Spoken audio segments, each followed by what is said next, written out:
Good evening, ladies and gentlemen, and welcome to Budapest Lectures at Mathias Corvinus Collegium.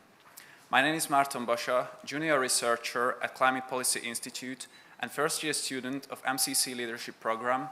I will be your host tonight. Our guest is Mr. Michael Shellenberger, who is going to introduce to us the main ideas of his book, Apokalipszis. It is sure to be quite intriguing, considering the fact that the book is being published in Hungarian this week. First, please welcome Dr. Balázs Orbán, Chairman of the Board of Trustees at Mathias Corvinus Collegium, who is going to give us his greeting speech. Good evening, ladies and gentlemen. Good evening, Michael. Welcome here in Budapest, and congratulations for your wonderful book. Please, ladies and gentlemen, allow me to speak in Hungarian because we are in Hungary right now and I'm a politician, so it's part of my duty. Hölgyeim és uraim, van egy régi pesti vicc, még a kommunizmus időszakából, ami a következőképpen hangzik. Mi az abszolút jó? Kommunizmus. És mi az abszolút rossz? A hozzávezető út. Én úgy gondolom, hogy a világ, de még inkább Európa egy jelentős része zöld politikával, és különösen a klímavédelemmel ugyanígy van. Az ilyen országokban élő emberek egyszerűen nem értik, hogy a klímaváltozás ellen ugyan tenni kell, ám azt sokkal kevésbé értik, hogy miért kell a rezsijüket egyik napról a másikra 3-szorosára növelni. Azt is némi meglepődéssel az arcukon konstatálják, hogy a fiatal lányok és fiúk a Mexikóból származó avokádó krémet tunkolva érdeklődnek a barátaiktól a Kínából rendelt telefonjukon, hogy hol találkozzanak Greta Thunberg tüntetése előtt. Vagy ott vannak a detroitiak, akik látják, hogy a gyáraik és az üzemeik már régen nincsenek ott a helyükön. Ám azokat a tévék képernyőjén látják vissza, megkérdőjelezhető állagú füstöt eregetve valamelyik dél-kelet-ázsiai országról szóló tudósításban. Hasonló élményben van része a Glasgow-i reptér mellett élőknek, akik már évek óta nem hallják egymás szavát, hiszen egymás után szállnak le a privát jetek, jelen hetekben fedélzetükön a kormányok képviselőivel megtárgyalandó a következő fontos klímaváltozás elleni küzdelmi célt, amit úgysem tudunk betartani. Érzik, hogy ebben az egészben valami nem stimmel, és hogy ez egy nagyon komoly képmutatás. Senki nem vitatja, hogy a klímaváltozás létezik, sőt azt sem, hogy a változó körülményekhez, a megváltozó klímához alkalmazkodni kell.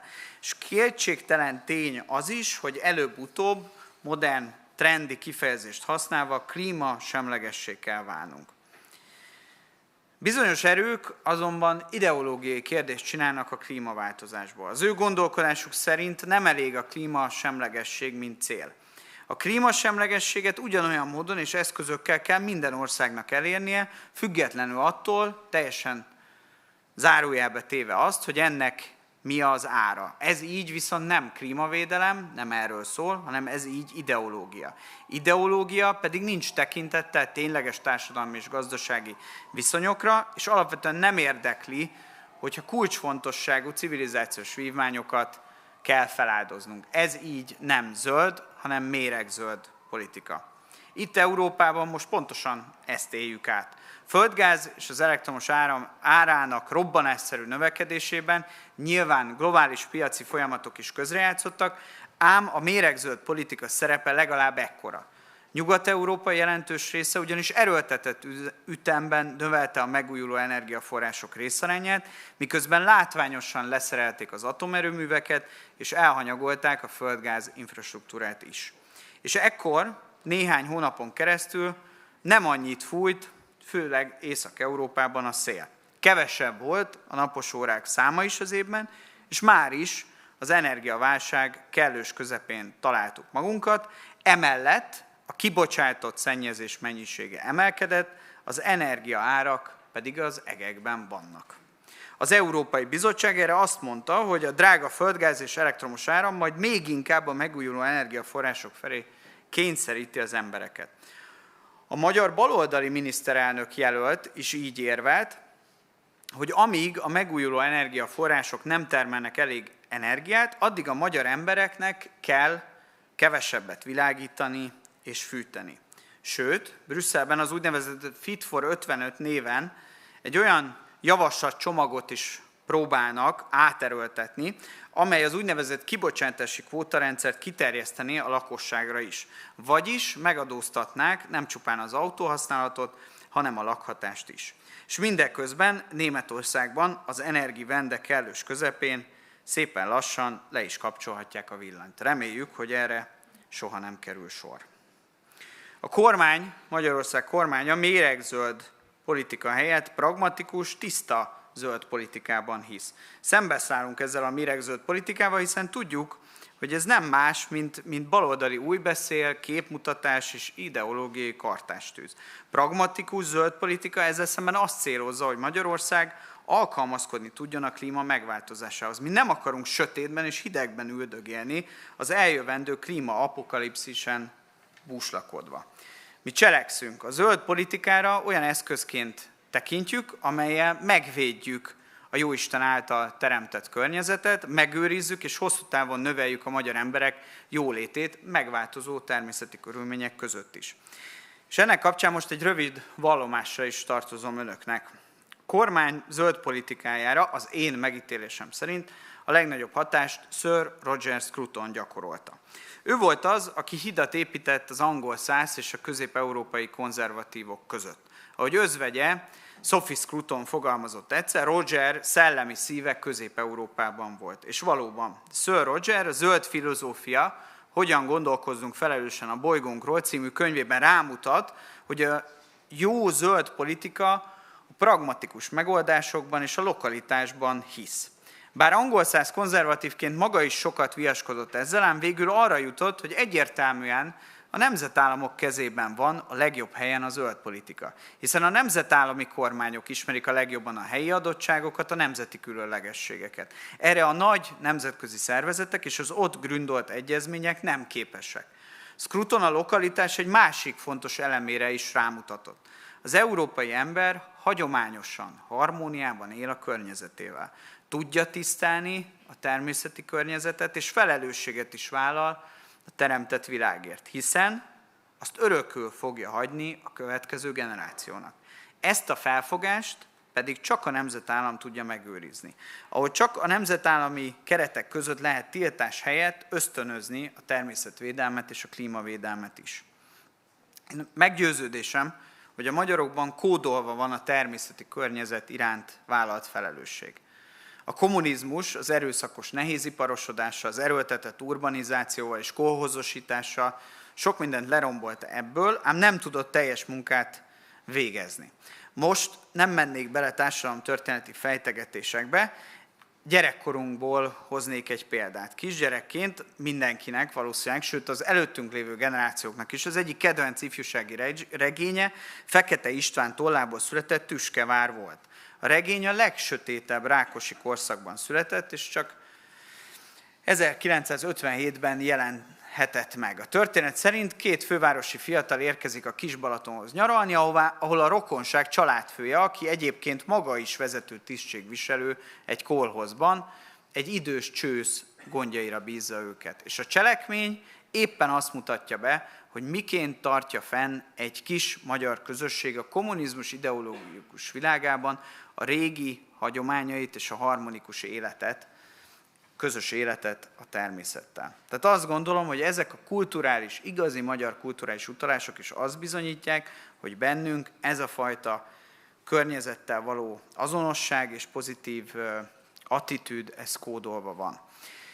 Én úgy is látom, figyelve a megszólalásokat és a kutatásokat, hogy a magyar emberek konzervatív zöld politikát várnak el kormányoktól. És azt remélem, hogy az ő elvárásaikkal találkozik a kormány politikája.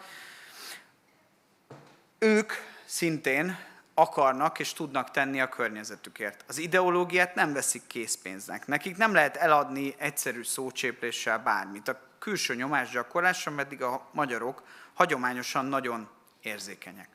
Magyarország az elsők között ratifikálta a Párizsi Klímavédelmi Egyezményt. Ugyanígy támogatta az Unió klímasemlegességi céljait, sőt, ezeket elsőként törvénybe is foglaltuk. A zöld átmenetet azonban csak pragmatikusan vagyunk hajlandóak végigvinni. Nem engedjük, hogy ez az átmenet óriási mértékben megdrágítsa a lakossági energiát. 13 óta törvényileg szabályozzuk földgáz és elektromos áram árát. Politikánk másik sarokpontja pedig az, hogy a klímasemlegességet mi a napenergia és az atomerőművek kombinációjával akarjuk elérni. Ennek már is vannak kézzelfogható eredményei. Idén, június és július hónapban például több elektromos áramot termeltünk napenergiával, mint fosszilis energiahordozóval. Mindkét esetben, és most is, közelharcot vívunk Brüsszellel. Egyrészt meg fogjuk védeni a rezsicsökkentést, ezért a Fit for 55 csomag módosítását akarjuk elérni. Másrészt 9 másik uniós tagországgal együtt küzdünk azért, hogy az Unió az atomenergiát is vegye fel az úgynevezett zöld taxonómia rendeletbe. Ez azt jelenti, hogy ismerje el az atomenergiát is olyan energiaforrásnak, amely az üvegházhatású gázok csökkentését segíti. Mindamellett számtalan intézkedést is hoztunk környezetvédelme érdekében. Ezek mind a filozófiai alapok mentén a lokális cselekvést erősítik. Júliustól például tilos egyszerhasználatos műanyag termékeket forgalomba hozni. Vagy ott van például az országfásítási program, amely keretében eddig 1,1 millió fát ültettünk, és innentől kezdve minden újszülött után 10 újabb fát ültetünk el. Kormányzati programot indítottunk az illegális szemetelés ellen, és eddig 33 000 tonna illegális hulladékot szállítottunk el. A 2020-ban elfogadott klíma- és természetvédelmi akcióterv keretében külön program indult a folyók szeméttől való megtisztítására. Sőt, az összes kibocsátás 5%-ért felelős közlekedési szektorban a zöld átállást több mint 50 milliárd forinttal támogatjuk. Illetőleg elindítottuk a zöld kötvény kibocsátást is, amelyekkel kifejezetten a különböző klímacélok elérését segítő projektekre lehet finanszírozást szerezni. És összességében a helyzet az, hogy Magyarországon 1990 óta úgy csökkent 33%-kal a károsanyag kibocsátás, hogy majdnem 4-szeresére nőtt az egyfőre jutó GDP. Sőt, az egységnyi megtermelt termékre jutó szén-dioxid kibocsátás 60%-kal csökkent. Tehát a gazdasági növekedést és a klímavédelmi célokat egymás ellen fordítani nem más, mint szemfényvesztés. Azért örülök ennek a mai alkalomnak, mert egy olyan könyvbemutatóján vagyunk, egy olyan szerző tisztelt meg minket jelenlétünkkel, akivel ugyan talán nem mindenben értünk egyet, de amiben, vagy amit ő a klímaváltozás kérdéséről és a klímaalarmizmus szükségtelenségéről, illetve a pragmatikus klímavédelem fontosságáról mond, a számunkra kulcsfontosságú. Én ahogy látom, hogy Michael Shellenberger könyve nagyon hasonló gondolatmenetet tükröz, mint amit mi is vallunk. Nagyon szorítunk neki, hogy egyszer Sir Roger Scruton nyomdokaiba is tudjon lépni. Sőt, én azt látom, hogy tudományosan is bizonyítottnak vehetjük, hogy jó úton járunk, hiszen azt látjuk, hogy két különböző földrészen is nagyon hasonló módon gondolkodnak, és nagyon hasonló módon jutottak ugyanarra az eredményre. Ez számomra egyébként egy biztató jel, hogy a liberális oldalon is, ezt majd nyilván Michael a saját ideológiai meghatározását majd ő adja, de minden esetre talán a klasszikus liberális Amerikában úgy mondanám demokrata oldalon is sok olyan ember van, mint amilyen ő, akik átlátnak a progresszív baloldal ideológia gyártási szándékain, és tényleg fontos számukra a környezetvédelem. Ez reménykeltő, nem csak a klímavédelem, hanem a politika egészére nézve is. Köszönöm szépen, hogy meghallgattak. Thank you very much. Next, please listen to the thoughts of Professor András Lánci, Director of the Institute of Political Science and Philosophy at Corvinus University of Budapest, about the book and the issues relating to it. Thank you very much, ladies and gentlemen. It is a privilege that I can talk about a book whose author is also here, whom I don't know in person, so it is always dangerous to start talking about a book over there. The author is there, and within a few minutes. I'm going to speak in English just because this book was written in English, though I read it in Hungarian, but at the weekend I tried to make some sense of my talk in English. I don't know how many of you have read the book or not, probably not too many. So I am just maybe 2 weeks ahead of you. But I was hesitating whether I can overtake this job and introducing the book in a few minutes. And when I finished reading it, I said, yes, this book is worth reading, this book is worth recommending, and I can give you some reasons why this is my view of the issue. I have to tell you, those who don't know me at all, that I have got nothing to do with environmental movements and such, and related issues. But as a philosopher, I have a very profound concern with the idea of nature, and you will see why I am stressing it very much. First of all, if you would like to understand the book and the author, I think the first piece of writing that he produced 6 years ago, 2015, bears the title An Eco-Modernist Manifesto. I think this is the concise version of this larger book that is now available in Hungarian, because this manifesto proposed the dropping of the goal of sustainable development and replacing it with a strategy to shrink humanity's footprint by using natural resources more intensively through technological innovation. That is, I translate it within English, what you need, first of all, the buts of his criticism is the idea of sustainable development. He is a provoking author, if I have not said that yet. And he places a great emphasis upon economic development plus technological development, because these two will save us together. Therefore, he has a positive idea of nuclear energy, shale gas, nationalist-based technological research and development, and he is very much against progressive social policies.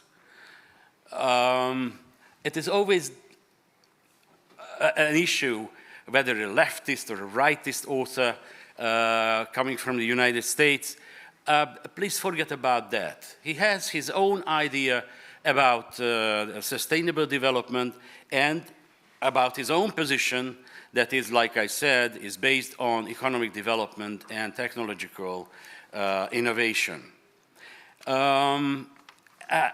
If you want to understand the book, first you have to understand the root issue that's been pervasive all over the literature in various forms of literature.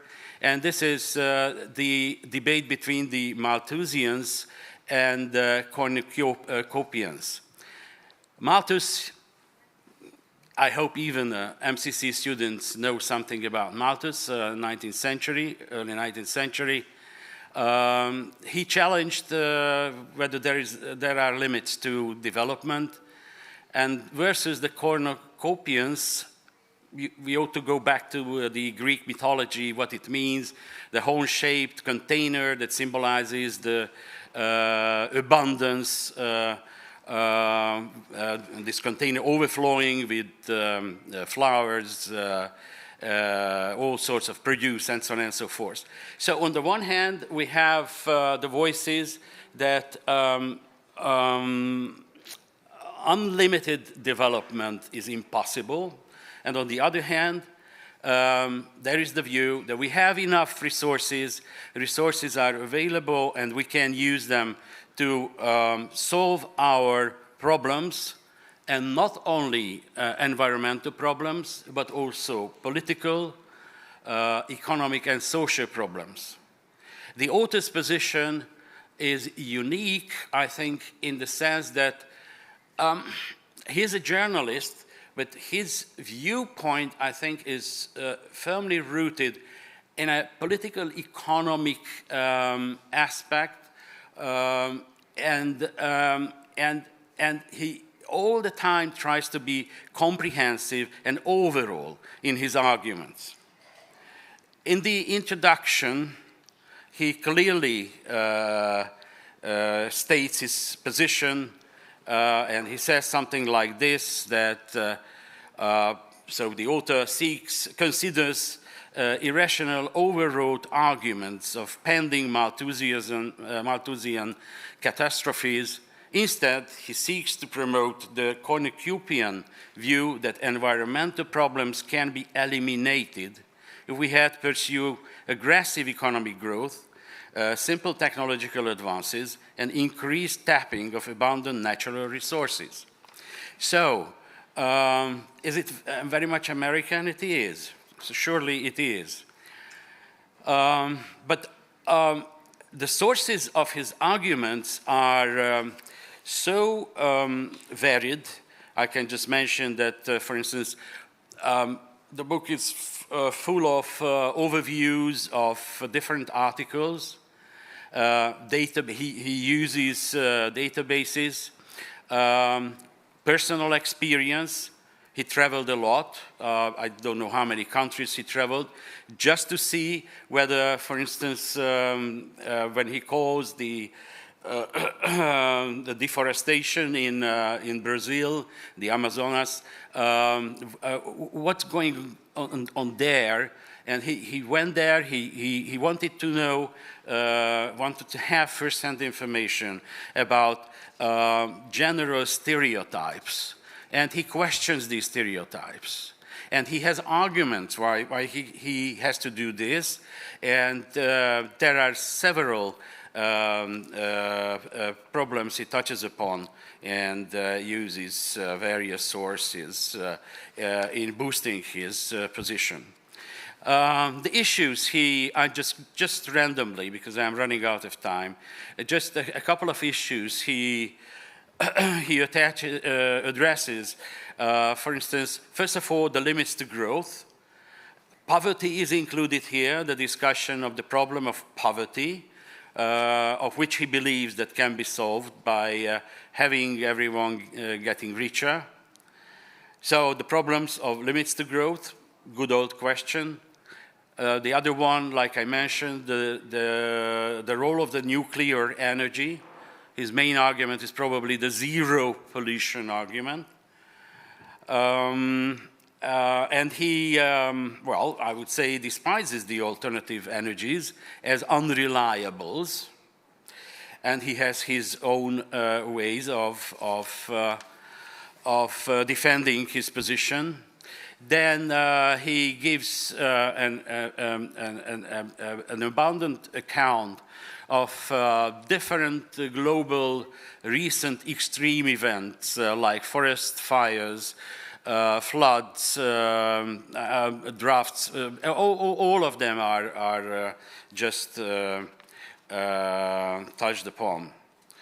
What should be done? What does he recommend? Accommodation, for instance. He mentions the case of Netherlands and the sea level, and how the Dutch have treated this issue for a long time now. I don't want to go into, because I don't have time, into deeper issues of the book. The final point I want to make is that is the idea of nature. As a philosopher, I would welcome all approaches that would like to include philosophy again in these debates. I know that there are many environmentalists who claim that they are philosophers, but they are usually defending modernity, modernism, and I just would like just to call the attention to everyone to a book written by Collingwood, a 20th century excellent philosopher, who probably he's among the last who tried to make sense of the idea of nature. I can recommend, if you like this book, I recommend the second reading as a handout, I would say. A great book, not an easy book, I mean Colin Woo's book, but you will find the main issue of how we can understand nature. It is not as easy. We can talk about a number of problems, but we have been at war with nature for about 400 years in Europe, in European culture. This is a war. Thanks to God, we don't have world wars. We had two in the 20th century, but there is a constant war that we have been conducting, and this is against nature. Perhaps this is the time that we would make a new concept of nature with the help of philosophy as well. Thank you very much for your attention. Thanks. Thank you very much, Professor. Before we discuss Apocalypse Never with the author, please welcome Mr. Péter Zombori, former Incident and Emergency Center consultant at the International Atomic Energy Agency and professional lecturer of the Hungarian edition of Apocalypse Never.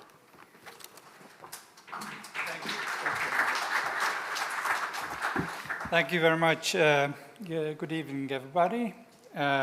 It's my pleasure to be here and talk to you on behalf of the publisher, Gingko Kiadó, about this endeavor, translation of this excellent book, Apocalypse Never. Let me tell you a few words about myself, just to explain why I'm here and not somebody else.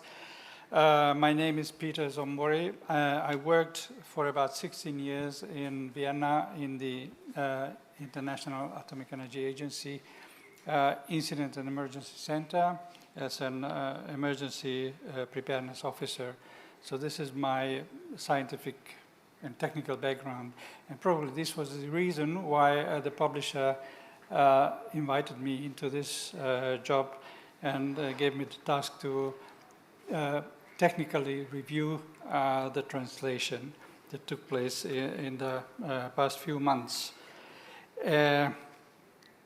I'm privileged to be the first reader of the Hungarian edition, and it was not only a privilege but also a real pleasure.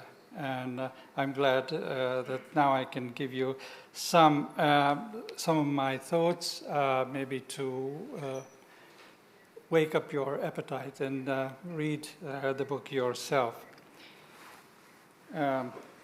Just to make sure that I can keep the time, allow me to read it from my notes. I have to admit that I'm neither a climatologist nor an energy expert. My expertise is limited to nuclear energy, especially the safety aspects of it, with special regards to nuclear and radiological emergency preparedness and response. And this is the reason why I started to read this book with a special interest, whether we really have an emergency, and if yes, how to deal with it. I would like to mention two specific aspects that I would like to highlight. This is complexity on the one hand, balance on the other hand. And I have two sayings that I would like to share with you in order to illustrate these aspects. The first one is complexity, as I mentioned. I recall I learned an axiom from a colleague when I started to work in my first working place as a young scientist in the Central Research Institute for Physics ages ago. And that axiom sounded, simple things are simple, complicated things are complicated. Do not try to treat complicated matters as if they were simple. It will not work. And I can tell you the environmental issues are complicated, definitely. The other what I mentioned is balance. And to illustrate this, I would recall a Hungarian saying, what is familiar for you. It sounds átesik a ló túlsó oldalára. This is when trying to get on the back of a horse, one tends to fall over and land on the other side of the horse. It frequently occurs that one gets from one extreme to the other extreme. And what I would like to mention that Michael managed to get on and stay firmly on the back of the horse. There's no denial of the problems. But there's also no to Armageddon. Suggestion is stay reasonable. The first thing I learned in Vienna when I worked in the emergency center is the worst response to a crisis is panicking. If you panic, you will become part of the problem and not part of the solution. So do not panic. Assess the situation, identify the problems, consider the options, optimize, and respond accordingly. The scope of the topics in the book is very broad, covering all the major issues brought up in related discussions on what we eat, what we wear, whether we use plastic, burn wood, travel by car or airplane, whatsoever. And if you consider the broader fields that are covered, I would mention climatology, of course, energy production, politics, philosophy, science and technology, religion, interest and their conflicts, and, of course, a lot of hypocrisy. Regarding energy options, as it was mentioned by the earlier speakers, Michael did the math and arrived at the conclusion that nuclear is the best option for the planet regarding the reduction of carbon dioxide emission. A well-founded analysis is given in the book in comparison with the environmental impacts of other energy options. You will consider, I'm sure, many of the statements and opinions acceptable and to be welcome. I'm also sure that you will find some conclusions challenging, questionable, or simply you do not agree with. The style may be provocative at some points, but never aggressive. The purpose is to clarify and not to humiliate. Some may find the opinions of the author subjective, but have a look. There are 70 pages, printed in small letters, of references. All technical details are substantiated by due references to published literature. Have a look, and this is a very valuable source of information for those who would like to study the subject. And about being subjective, Michael nicely blends his personal experience into the technical matters, talks with various actors, meeting with politicians, visiting simple people and other creatures of the planet, penguins, gorillas, and so on. It is also the story of a personal journey through space from California to Brazil, from Congo to Indonesia, through time from university graduation to establishing a small office in California recently, and also regarding maturity of ideology from an environmental activist to a thinker and philosopher, arriving at his proposed approach to the frequently discussed environmental issues of our planet, the humanistic conservationism that offers a balance for responding to the burning problems of our environment without denying the right of the development and the improvement of life conditions for those underprivileged fellow human beings in various parts of the world. and to get rid of some of the commonplaces to replace it with common sense. So with this, I would like to finish my speech and summarize what I would like to give you as a message. It's a captivating, enjoyable, and enlightening reading. I strongly recommend you to read it. Thank you. Thank you very much. Now, please welcome Mr. Michael Shellenberger, who is going to talk about his Apocalypse Never with Mr. Máté Litkei, Director of Klímapolitikai Intézet. Dear ladies and gentlemen, I am Máté Litkei, the Director of Klímapolitikai Intézet. I am pleased to welcome you to the next event of Budapest Lectures, where we will have a book launch and a moderated discussion of the Hungarian edition of the bestseller book, Apocalypse Never. First and foremost, I would like to welcome our distinguished guest, Mr. Michael Shellenberger, the author of Apocalypse Never and several other books, acknowledged journalist and environmental expert. Michael, thank you very much for accepting our invitation. Thank you so much for having me. I'm delighted to be here. Definitely, there's a lot to talk about tonight, so I don't want to waste any time. So as a beginning, let's talk about the title itself, Apocalypse Never. It's heavy. Reading the news these days, when the pandemic and different environmental catastrophes presented by the media are accompanied by a serious energy crisis, as a reader, one could feel that we are on the verge of the apocalypse. However, in your book, even in the title, you state the exact opposite. So you have a teenage daughter. What do you think our environment will be like in her adulthood and beyond? Is the situation as apocalyptic as the mainstream media suggests? And will the humanity extinct because of climate change? Great, thank you. And thank you all for coming. It's really a pleasure to be here with all of you. This is my 4th visit to Budapest. I first came in the year 2000 on the invitation of George Soros' foundation, for which I did some work back in the 1990s, principally on drug policy and harm reduction.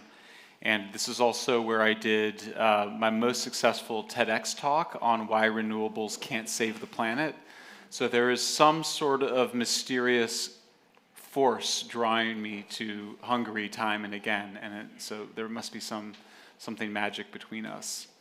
I wrote this book because I am very concerned about the mental health implications of this terrifying and terrorizing discourse on the environment. And I'm also concerned that in the will to panic, in the desire that we panic, that we're going to hurt people and are hurting people, including the most vulnerable people in the world, which are people that live in developing and poor nations, particularly in sub-Saharan Africa and South Asia.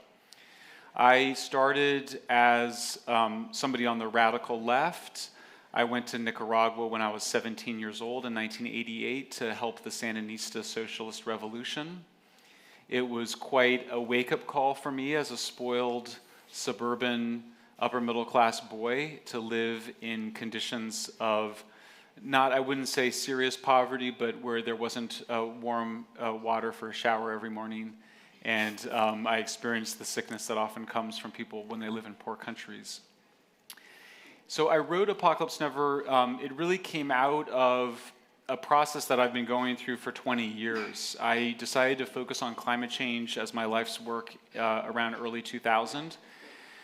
And I advocated for renewables. I was very apocalyptic about climate change for about 10 years.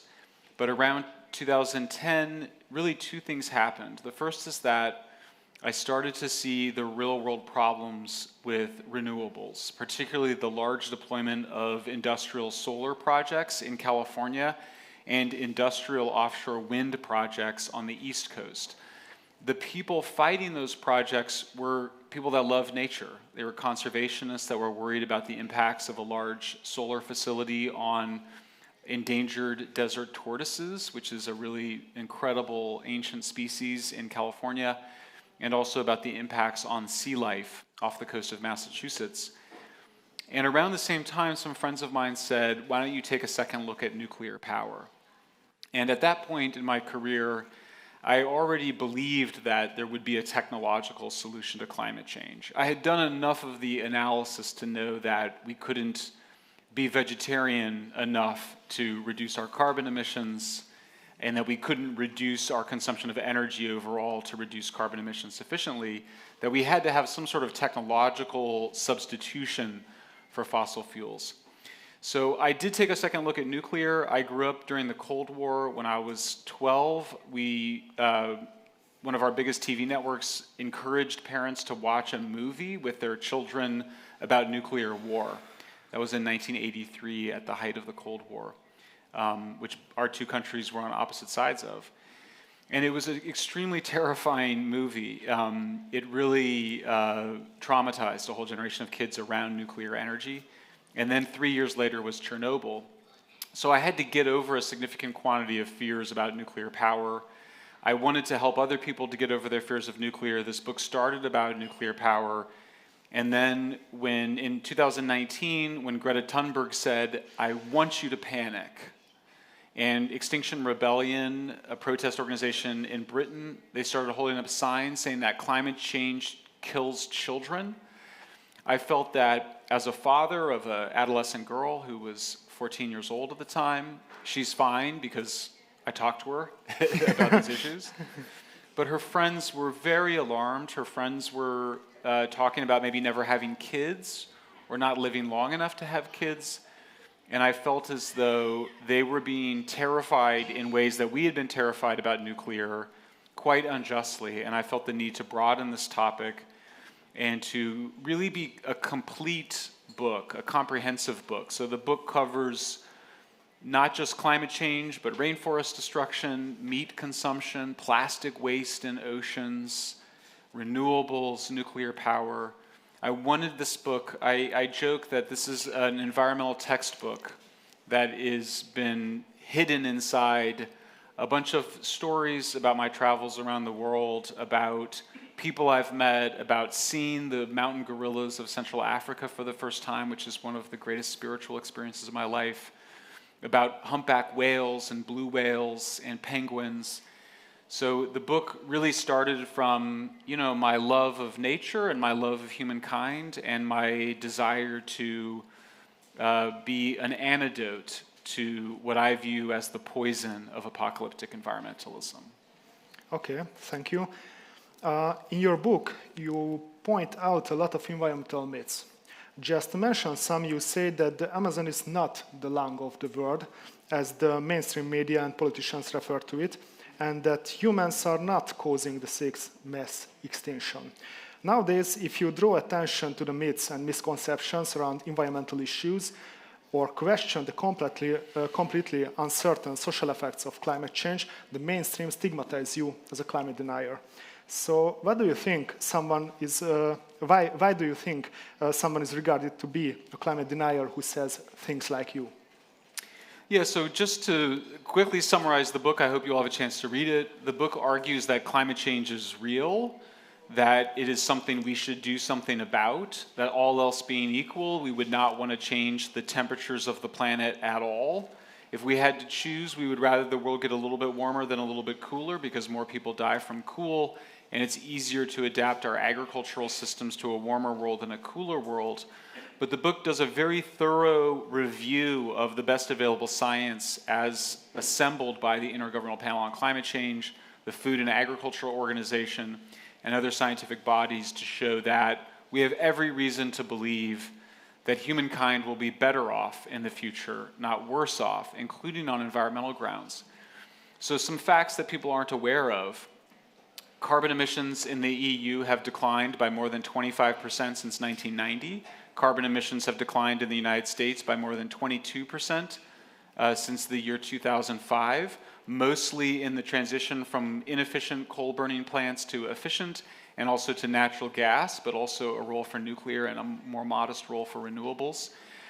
Most scientists, most analysts, including myself, do not think that global temperatures will rise above 2.5 degrees. I think that we have a strong possibility of keeping temperatures below 2 degrees, and that depends on how much nuclear power we do.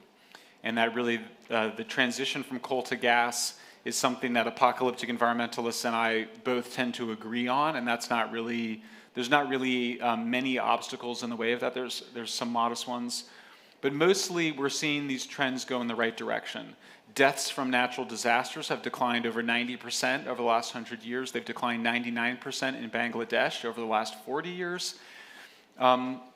300 people, to give you a sense of it, 300 people died of natural disasters in the United States last year.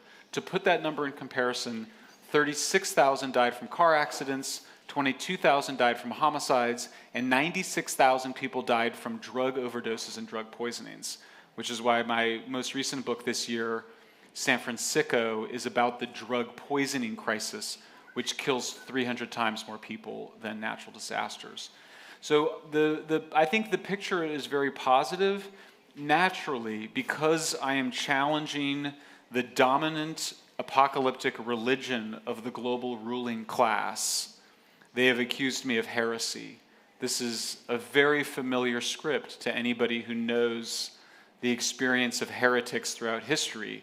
Happily, no efforts have been made to burn me at the stake, or to torture me, or to imprison me, but naturally they have attempted to cut off my funding. To some extent they've succeeded, and to try to destroy my reputation, but it hasn't worked, and in part because my intentions are pure. The book expresses my goodwill towards humankind and towards the natural world, and so I wear the label of heretic quite proudly. And in fact, I had a friend say to me recently, "Michael, why is it that everything you write is controversial?" And I said, "Why would you bother to write about anything else? I agree with the mainstream view of most things, and that means that I can focus my attentions on the things that everybody is getting wrong." That's great. You raised the issue of some well-known movements in your book and articles. For example, Greenpeace, Extinction Rebellion, just mentioned, and Black Lives Matter, and wrote that these organizations are rather political in their nature than environmental or social. I will go even further. You state that the wokeism that they create is actually a religion. What are the threats of wokeism? Why is climate change a priority for the woke left? And how can be the issue neutralized? Sure. So Apocalypse Never is the first in a trilogy of books that I'm writing about civilization, that I view these books as a defense of civilization against the enemies of civilization that have emerged from within to challenge the institutions of liberal democracy, of democratic capitalism, which truly do alarm me. My second book, as I mentioned, is on the drug death crisis, homelessness, crime, and the destruction of American cities. And then I'm working on my third book that will come after this. I should add, too, that my identity is still as an activist. I still consider myself an environmental activist. I consider my books part of my broader work to improve people's lives. The philosophical tradition that I'm in is paradoxical. On the one hand, I'm in the tradition of existentialists, of Friedrich Nietzsche and Soren Kierkegaard. This book, Apocalypse Never, and San Francisco, my current book, they both rest on this idea that one of the major events in human civilization is what Nietzsche famously called the death of God, which is a very dramatic, typically flamboyant, Nietzschean way of talking about rising disbelief in traditional religions.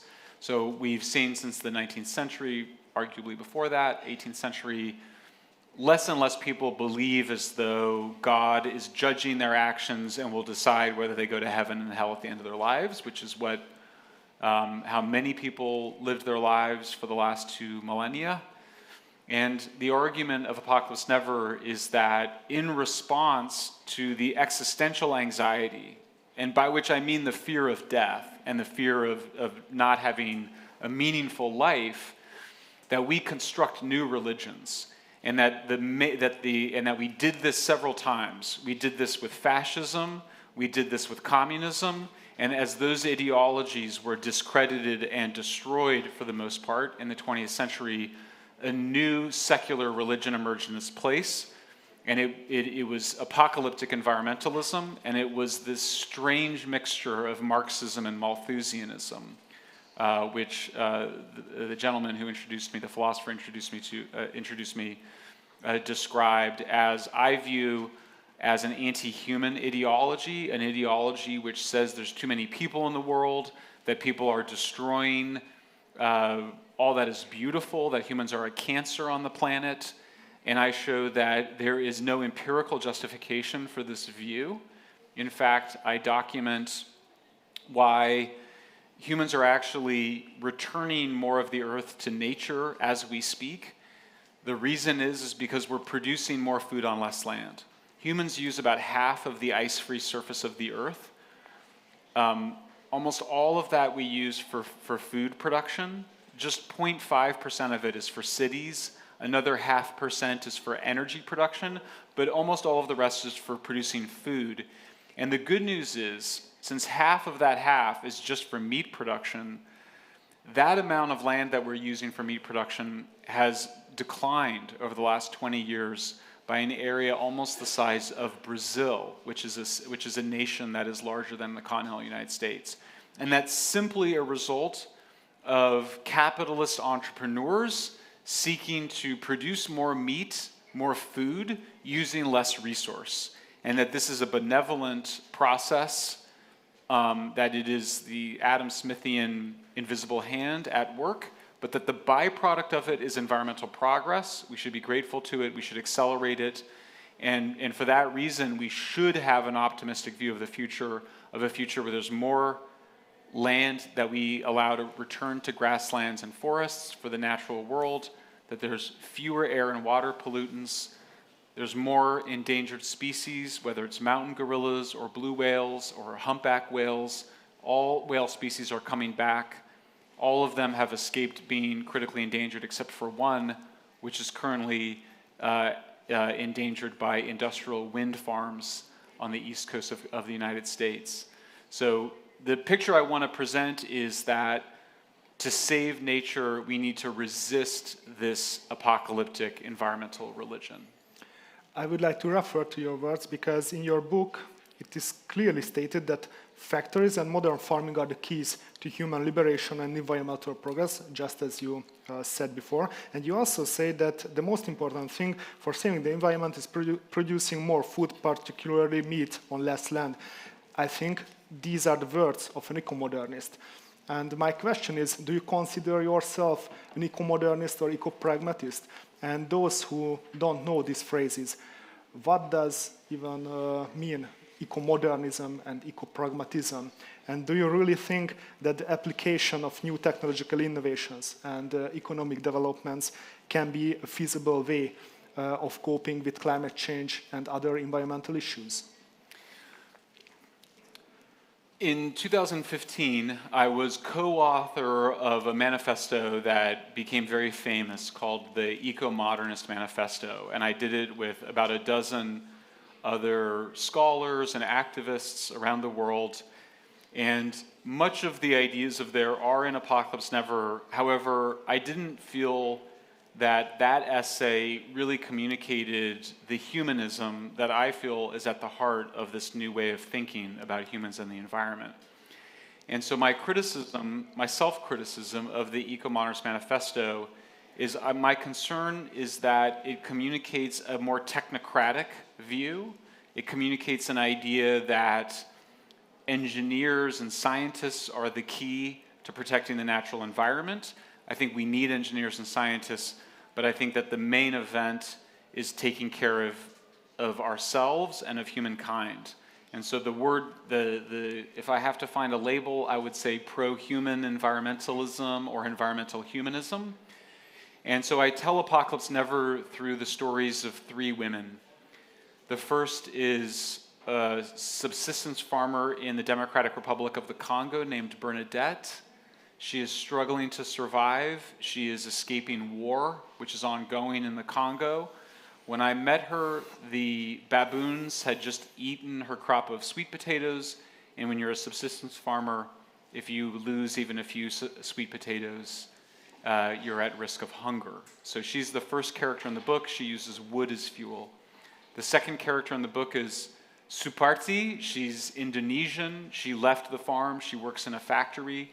She uses liquefied petroleum gas, which is a fossil fuel. She no longer cooks with wood.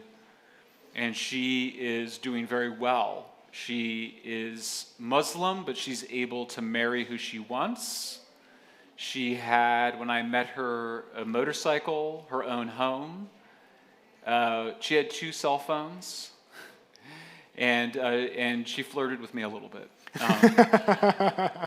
and she's what we would use to use an old word. She would be what you would call a liberated woman. She was 22 years old, and then the third woman in the book is my wife Helen. Helen, her energy comes from natural gas and nuclear power as well as hydroelectric dams.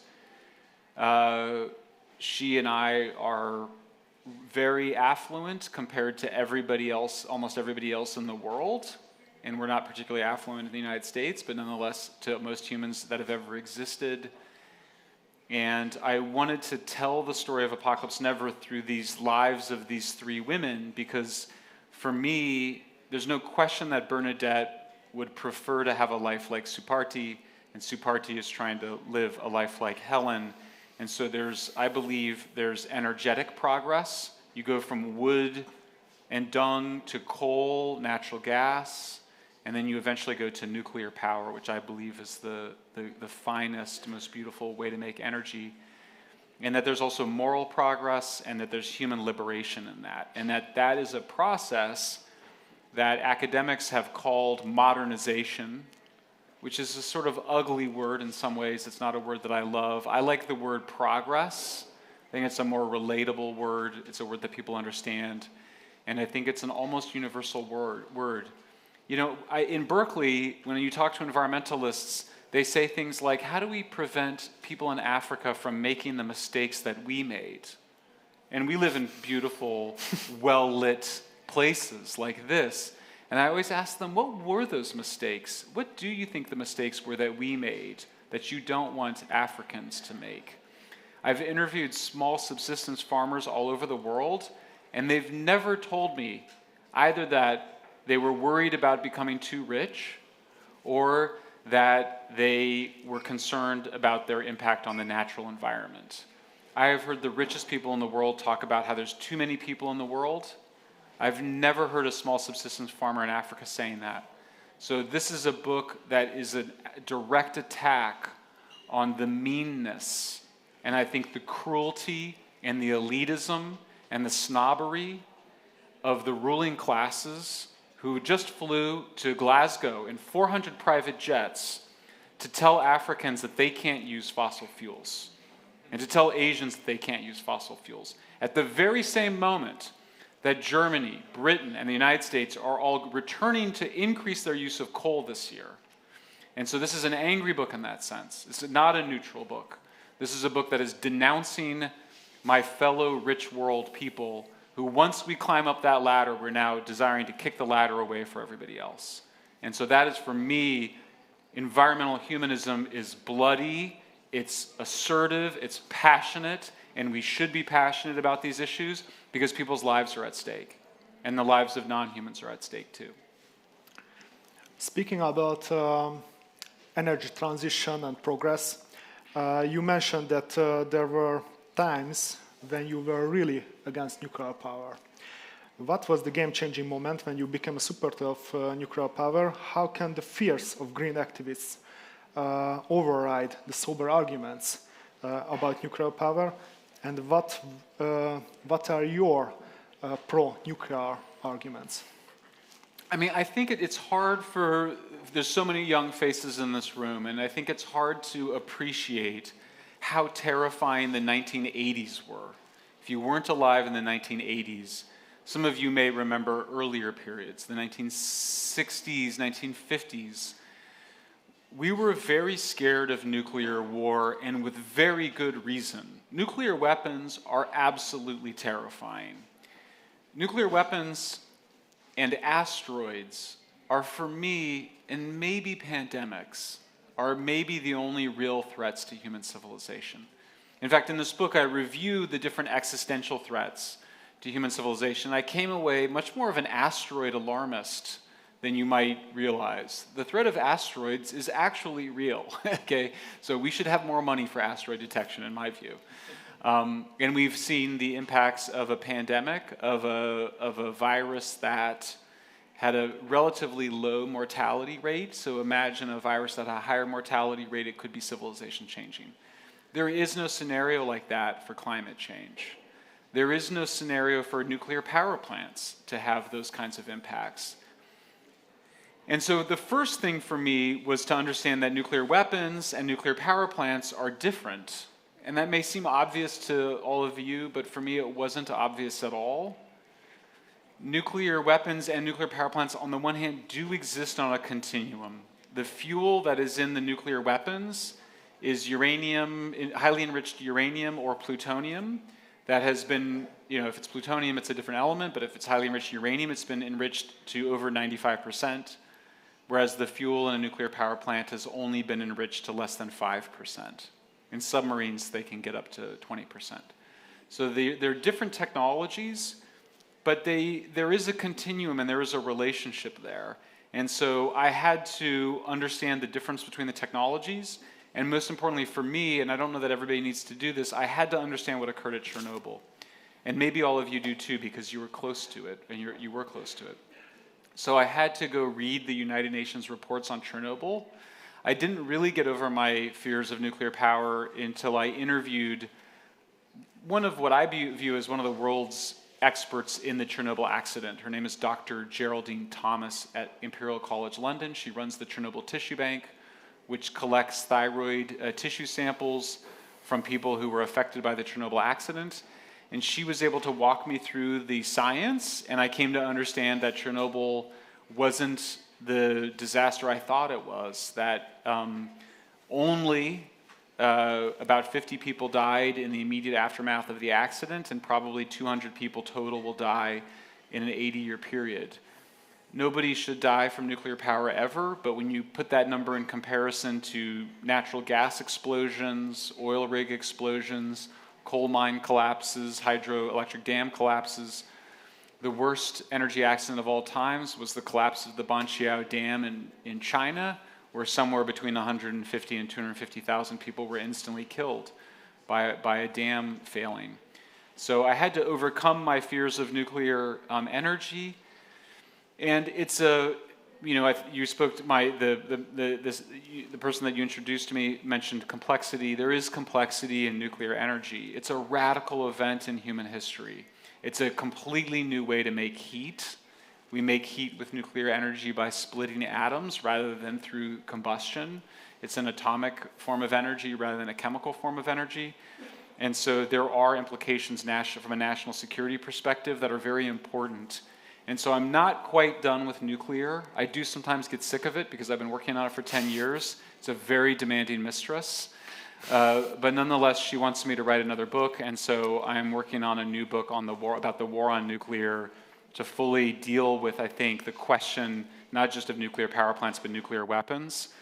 But I think part of what is exciting about nuclear is that, this amount of uranium can provide me with all the power I need in my entire life. And so if you get energy with this tiny amount of natural resource, it means that you can leave mountains without destroying them for the coal.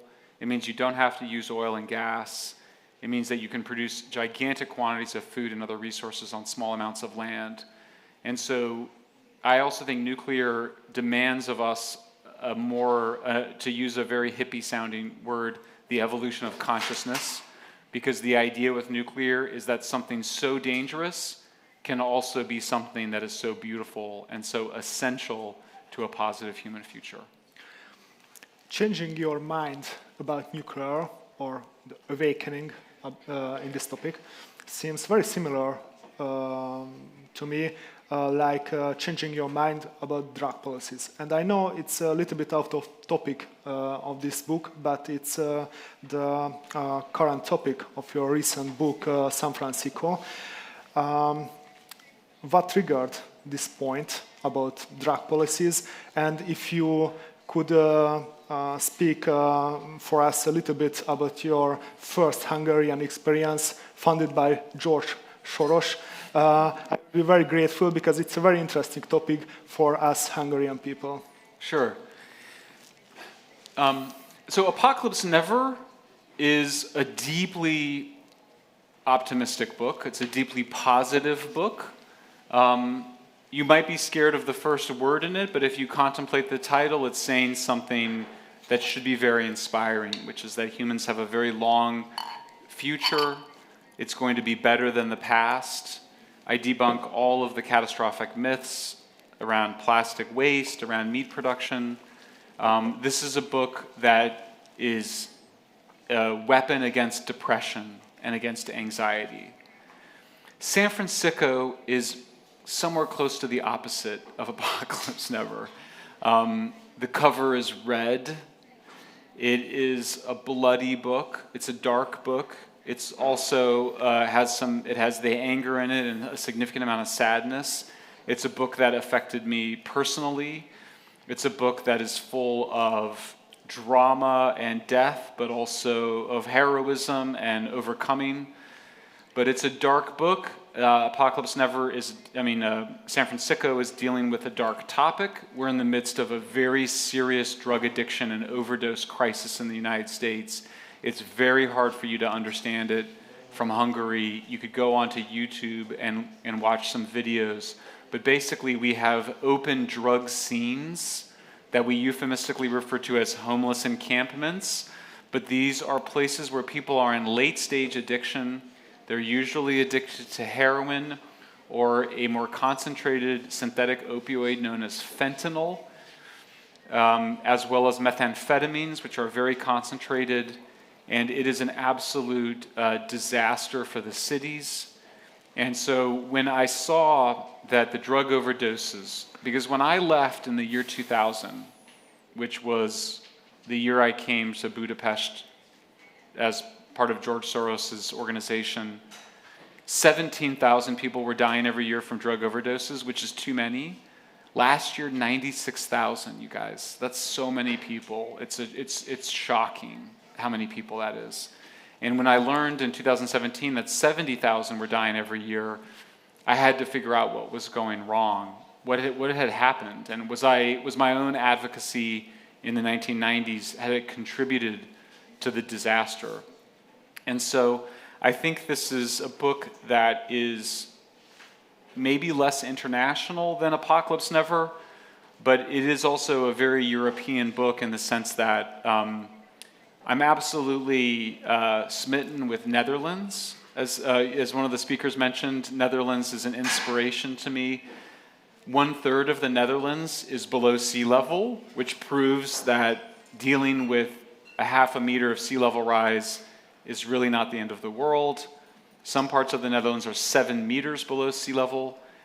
And when I went to the Netherlands to give a speech on nuclear power, I was there on invitation of a member of parliament, and she introduced me to her husband, who works on drug policy, and he explained to me that Amsterdam had a very similar drug problem in the 1980s and similarly failed to deal with it in the right way, and that they finally used a combination of carrots and sticks, of law enforcement and social services, or what he calls helping services.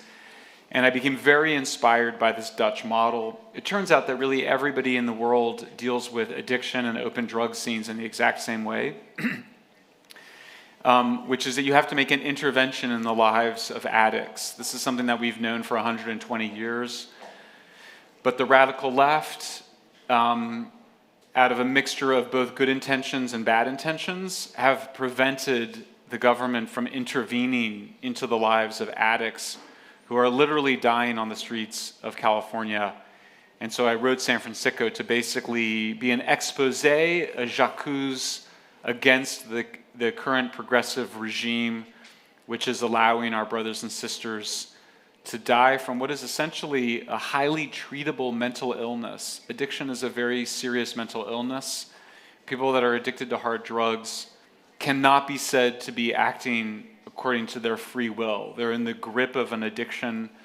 They're using heroin and meth every 4 hours. It's an absolute tragedy. Many of them suffer from untreated mental illness as well, including schizophrenia, but also just ordinary anxiety and depression. And so I wrote San Francisco as an intervention in the culture.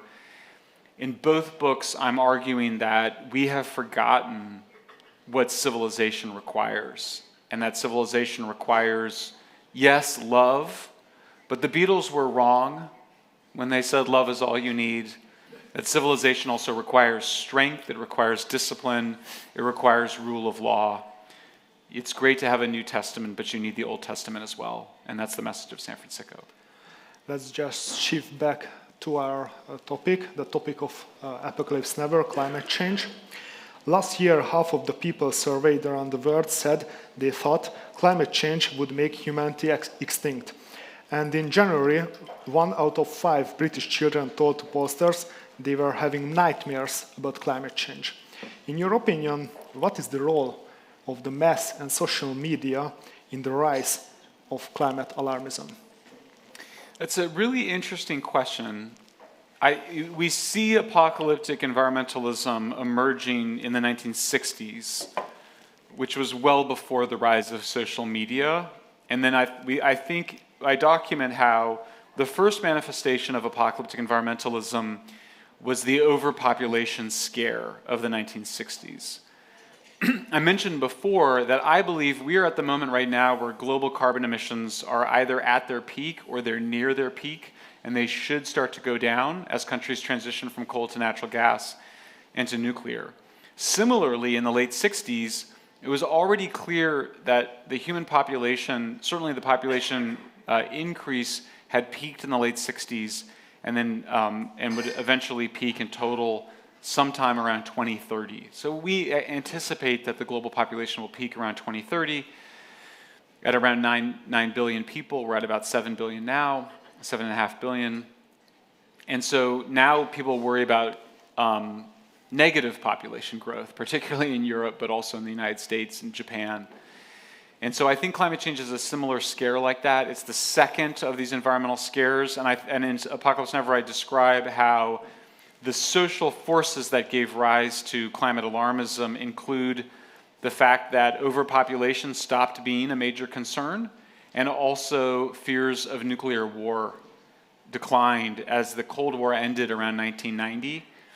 You could see in the news media coverage a shift of concern away from nuclear war towards climate change, which supports my hypothesis that there's some people in society that have an apocalyptic, a need to view the apocalypse as something that's coming, and they project that need onto different problems, first with overpopulation, then also at the same time nuclear war, which was a genuinely civilizational threat, and now on climate change. What role has social media played? I think it has played a role.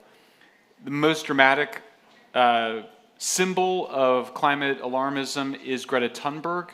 She is a construction of an advertising and public relations organization. She is a product of Instagram, Twitter, Facebook, and the alarmism that she has created, I think, has tapped a sort of anxiety that's fed by social media. So social media is having many consequences on human psychology right now. Many of them negative. I'm not going to say all of them or even most of them, but many of them are negative. One of the consequences of social media is that it creates the perception of certitude. It creates the perception of knowledge.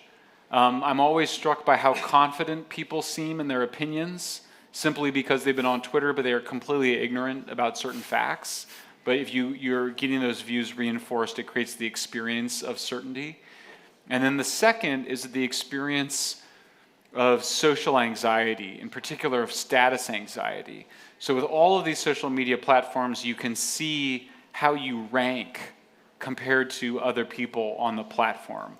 And you're constantly comparing yourself to other people. And so if you want to be perceived as a popular person and to gain more followers, it creates an incentive for alarmism. And so you can see a kind of competitive alarmism, a competitive status competition among these figures on social media. I do think it's contributed to anxiety and depression.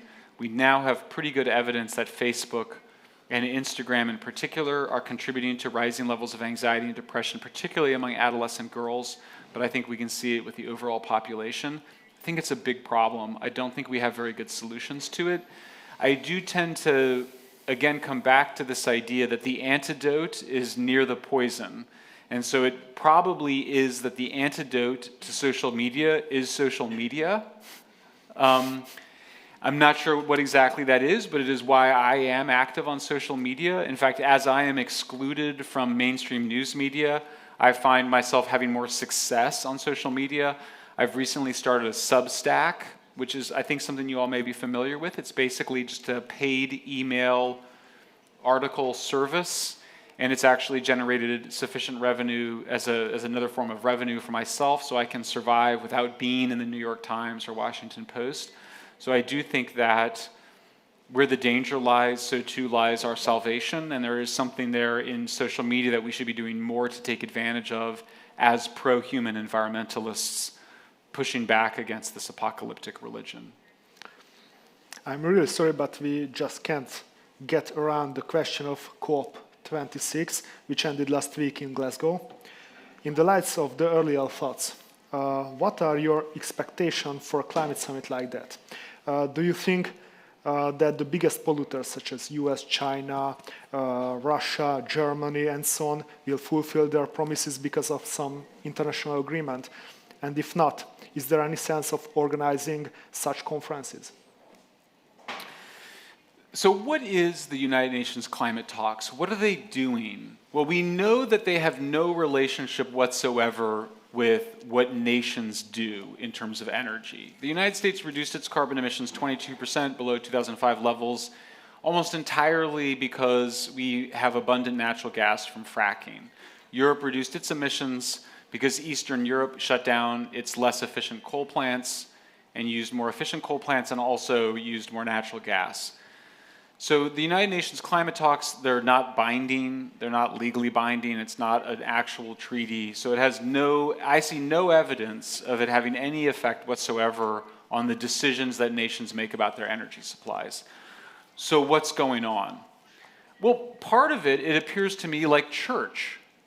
You know how you go to church as a child, if you go to church like I did like a child, you go to church and what do you do at church? You fall asleep, right?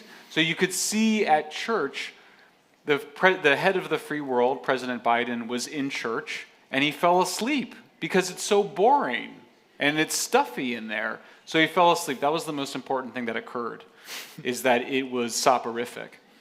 I think the second most important thing that occurred is that neither the premier of China nor the president of Russia attended. They know it's not important. President Xi and President Putin, they understand that UN climate talks are not important. But what's important is that they didn't even bother going. And that signifies, I think, a new low in the power of the West and a new rising power of China and Russia. Russia controls Western Europeans' energy supplies. With Nord Stream 2, Russian dominance of European energy supplies is now guaranteed. So Russia is feeling very confident. It doesn't need to go and pretend to care about climate change anymore. Neither does the president of China. These are countries which have a lot of swagger right now. I think the third most important thing that occurred, and maybe the most disturbing, is that at his press conference, President Biden said that he was taking advice from Prince Charles.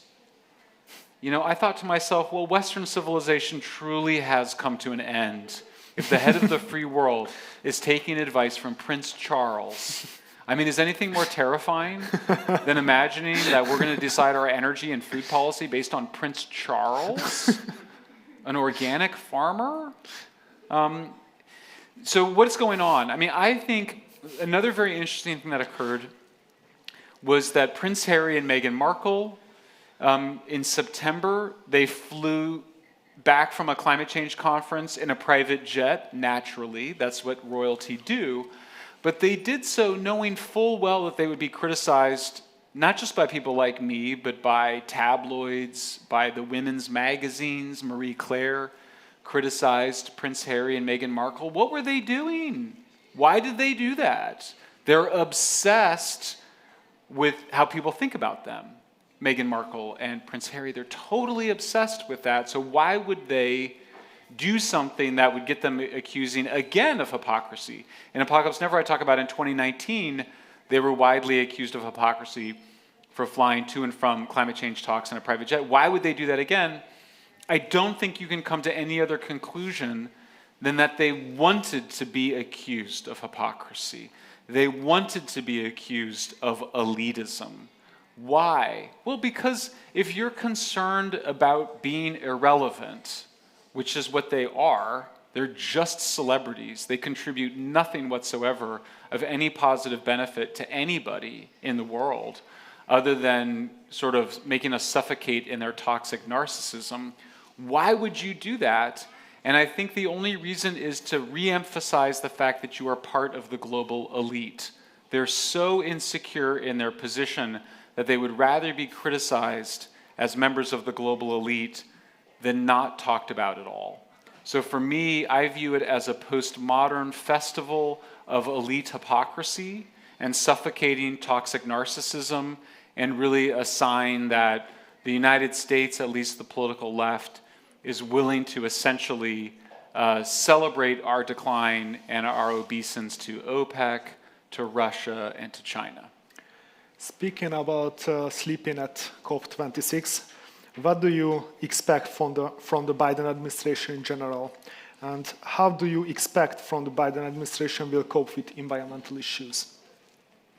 I think it's impossible to talk about the Democrats and the left without, in the context of the energy and the environment, outside of the broader context. The left in the Western, at least in the United States, but I think in Western Europe too, is completely without ideas. It has no positive program for ordinary people. The Democrats recently lost a very important election of the governor of Virginia. After the elections, the Democrats said that it was because everybody was racist. The basic strategy from Democrats appears to be to accuse people of racism. That's not going to work. It's not true either, but I think more importantly, it's not going to work. It's not competitive. It's not a competitive offering to the American people. They have some advantage in that Republicans aren't offering much of an agenda either, and so we're dealing with a significant political vacuum. Again, Biden is taking advice from Prince Charles, okay? So that's where we're at right now in the United States. In San Francisco and Apocalypse Never, I attempt to offer a positive program, but we are in a serious policy and political vacuum in the United States right now. We're obviously not offering any significant leadership at a global level. We have a resurgent China, which is just waiting for the right moment to take over Taiwan, like it's taken over Hong Kong. We can see that the best that we can offer to Australia is maybe some nuclear submarines. But the global political order that's existed since the end of World War II is, I think, rapidly unraveling at a global level. Domestically, we're dealing with progressive left that truly hates Republicans, it truly hates working people, it has nothing to offer them other than condemnation for being racists. Republicans are offering something more, which is a view of protecting national identity, but even the Republican Party is still stuck in between a kind of neoliberal market as the highest value and a kind of crude nationalism that Trump inaugurated. I think we're in for a really interesting 10 years, but I think it's fair to say that nobody is really offering what I view as a particularly competitive offering to the American people. Please allow me one last question. Your best-selling book has been translated into 16 languages, while its content does not fit into the climate alarmist mainstream. What do you think is the secret of Apocalypse Never's success, and what is the secret of this book, and whom do you recommend your book? What's the last question? Whom do you recommend your book? To whom do I recommend my book be read by, or do? No, for reading your book. Who do you recommend for? Who do I want to read it? Yeah. Is that the question? Who do I want to read it? Yeah. I want you to read it. I already did. So. This book was, a lot of emotions. I described love of humanity, love of the natural world. There's also a fair amount of desperation in this book. This was a book that had to be a success because I knew that it would get me into so much trouble, which it did. So I think the book works because it's complete. It answers every reasonable question that you should have, including paper or plastic. It doesn't. The only one question I didn't quite address electric cars, but I am going to do it in my next book. But it's a complete book. I think people appreciated that. It's an honest book. It did succeed, not just despite, but because it was so viciously attacked by climate alarmists, which helped to draw attention. But I think it provided some psychological relief. So I definitely think it's a book that you should read if you're worried about these issues, if you care about these issues, if you're interested in these issues. My aspiration was to, again, be an environmental textbook, but also one that tried to humanize these issues, because I do think these are issues that are life and death issues. They should not be treated, as they sometimes are, as dry technical questions. It's bloody, it's passionate, it's full of all of the emotions. I hope you all enjoy it. Michael, thank you very much sharing your thoughts with us. I think this was an incredibly fruitful discussion. I would like to raise everyone's attention. If you haven't yet, you can buy the book here after the event. Thank you for your attention and have a good evening. Thank you.